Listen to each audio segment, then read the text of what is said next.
Hi everyone, welcome to my second vlog.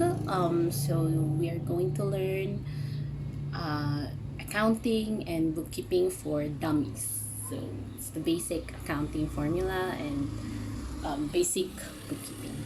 Okay, so first things first is the basic accounting equation. So the basic accounting equation is asset is equal to liabilities plus capital.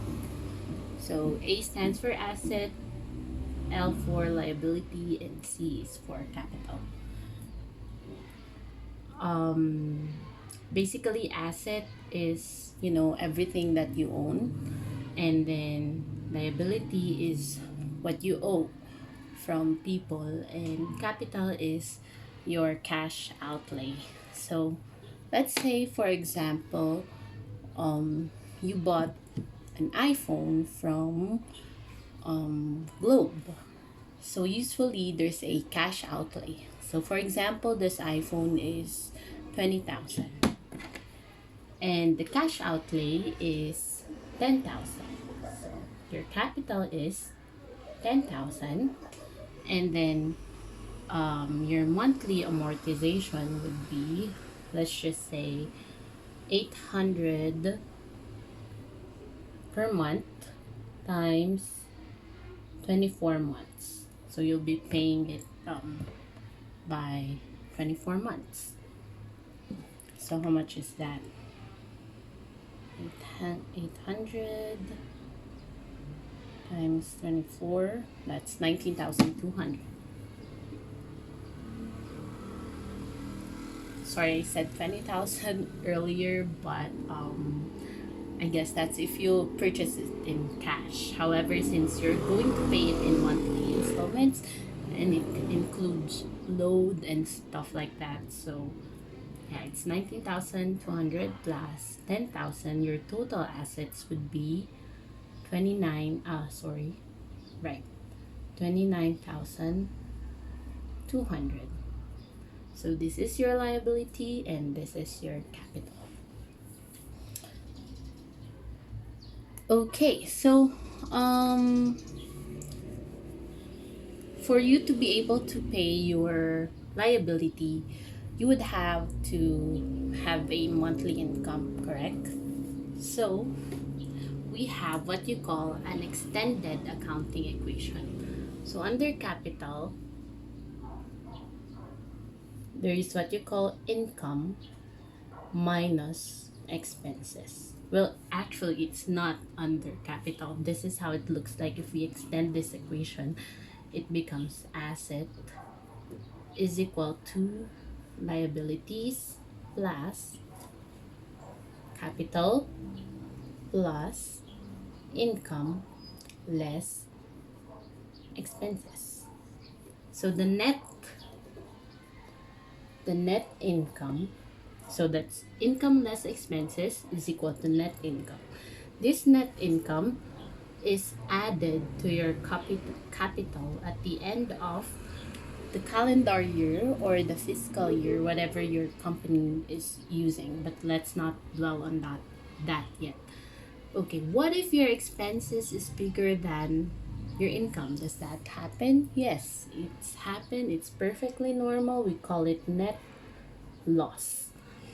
And net loss is deducted from your capital. So whatever is the figure that comes out of this one is added to capital. So if it's negative, then of course it's deducted. So this is your extended accounting equation. Okay? Awesome. Okay, now let's talk about the normal balances of this one, the debit and credit factors. Okay, asset is normally a debit, okay, and liability is normally a credit. That's the same thing with capital, it's a credit. So this side is normally a debit and this side is normally a credit. Okay, so income is also a credit because it's on this side. But then expenses has a different what do you call this, sign. All of these are positive, expenses is negative, so it becomes debit. Okay, so the normal balance of an asset is debit, normal balance of a liability is credit, capital credit, income credit, and expenses is debit. So what are the accounts that are usually under assets? What are the accounts that are usually under liabilities, under capital, under income, and under expenses? Okay, so usually under assets would be everything that you own. Okay, like for example, if you look at this equation, asset is equal to liabilities from plus capital, it's actually everything that you own. Even your liabilities is still your ownership. I mean, when you bought the iPhone, even if you have monthly installments to Globe, this is already yours. It's already given to you. You're already using it. You just have to pay like 800 a month for it to be fully paid, but technically it's yours. Okay? So, what comprises of asset? So I'll just show the very basic ones. So usually it's cash. Cash is always an asset.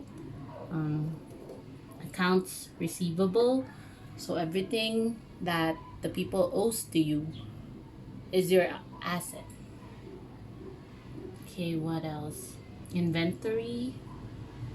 So if you're selling stuff, and then if you're buying and selling stuff, or if you're making stuff, then you call those inventory, then that's yours.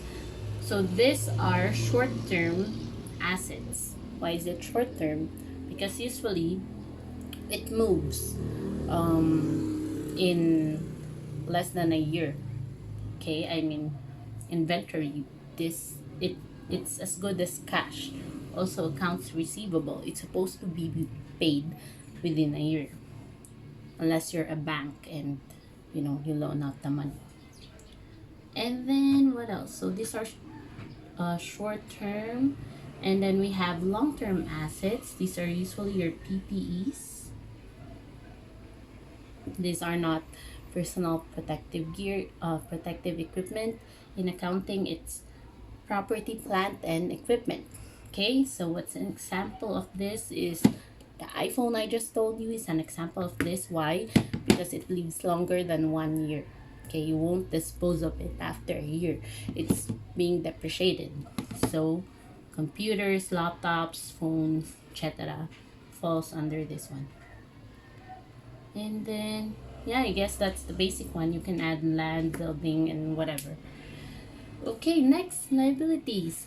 We have accounts payable, and that's the shorter one. Accounts payable, things you owe to companies, to people. Like this one, you owe money from Globe, so that's called accounts payable. You also have loans payable. So these are your loans. It's long term, typically 5 years. Those stuff. Next, capital is again your cash outlay. So usually if it's a sole proprietorship, we just call this like for example me, it's Jude's capital. Okay, and then your income would usually be sales, and then expenses would usually be your utilities expense, and those kind of utilities. What else? Rent. If you're renting a shop and those stuff. Utilities would be your light, water, telephone, those things. Okay. I'm just going to erase this, and let's move forward to bookkeeping 101. So that's the basic accounting formula.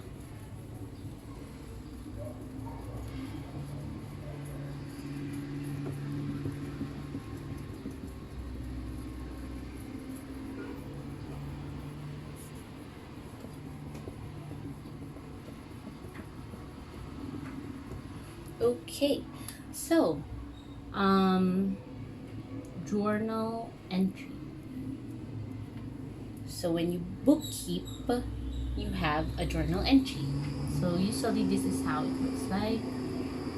Date, put the date over here, description.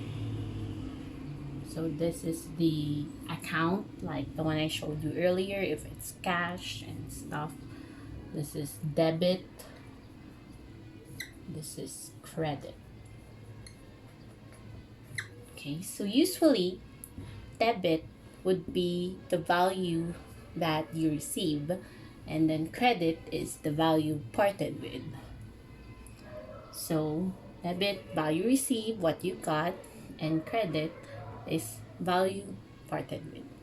So let's say, for example, again would be this iPhone. Let's see. So for example, the iPhone at the side of the buyer. So we are the buyer.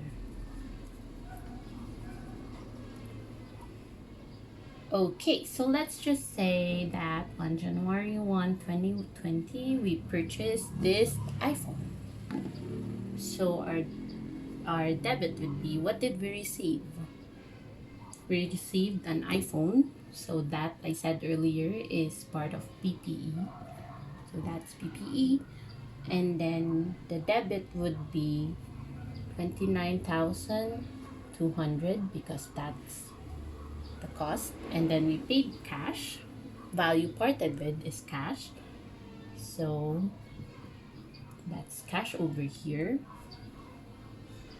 And then that's 10,000.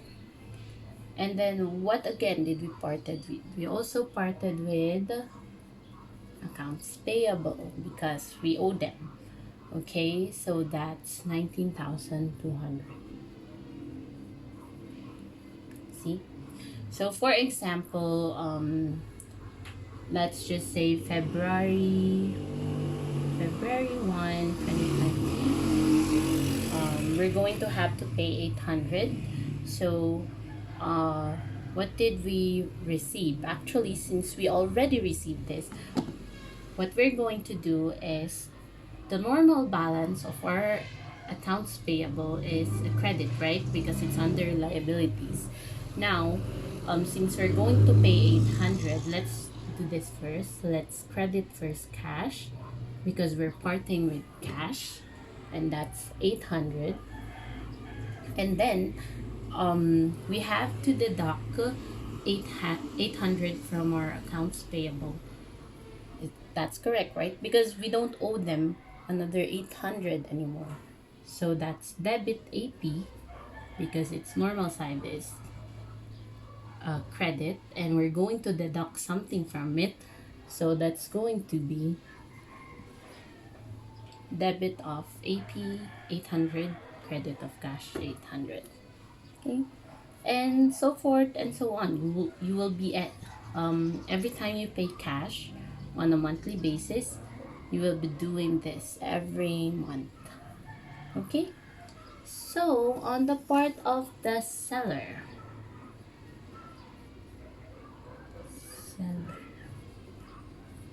Okay, let's say I am Power Mac.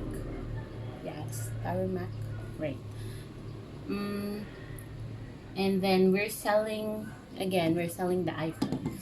So on January 1, 2020, we would be debiting cash because we received cash of, how much did we receive? 10,000.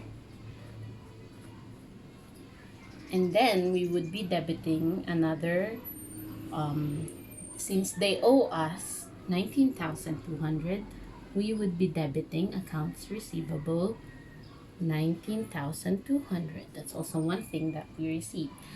And then we will be crediting sales because it's what we parted with. Okay, but you know, sales always has what do you call this, a I would think or call it as a sister account, because every time you credit sales, you have to debit its cost of sales. Okay, what is cost of sales? It's the cost of the iPhone. For example, you're manufacturing the iPhone or you're reselling it. Let's just say you're reselling it because it's easier. So you bought the iPhone for 20,000, that's the cost, and then you sold it for like 29,000. So the cost of sales is 20,000. And then you credit inventory. Okay, so earlier I said that inventory is an asset, right? So it's normally a debit account. But since you already gave this to your customer, then you have to credit this one. Okay, so it's a value that you have parted with.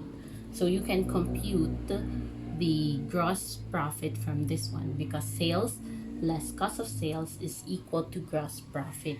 So your gross profit from 29,200 minus 20,200 is 9,200. So again, every month you will be, so on 2/1/2020, you will be debiting a cash of 800, and then you will be crediting accounts receivable of 800. Why? Because you received cash from your customer and you have to deduct 800 from your accounts receivable. Okay, so if you're going to deduct something from another account, you have to like transfer it to the other side. So if it's normally a credit, you have to transfer it to debit. If it's normally a debit, you have to transfer it to credit. So there you go, my second blog, Accounting and Bookkeeping for Dummies. I hope you learned something. If you have any questions, feel free to comment below. Thank you. Thank you for watching. Bye.